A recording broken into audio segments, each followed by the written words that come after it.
கொடுத்த தந்தை இங்கே, உரு கொடுத்த அன்னை அங்கே.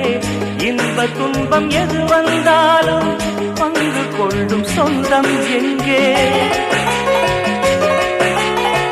தாலாட்ட அன்னை உண்டு, சீராட்ட தந்தை உண்டு. இன்ப துன்பம் எது வந்தாலும் பங்கு கொள்ள நண்பன் உண்டு.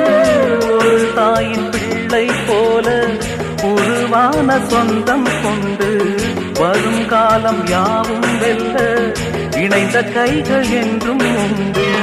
அந்தி நேர தென்றல் காற்று பள்ளி தந்த தாலாட்டு. அந்தி நேர தென்றல் காற்று அள்ளி தந்த தாலாட்டு.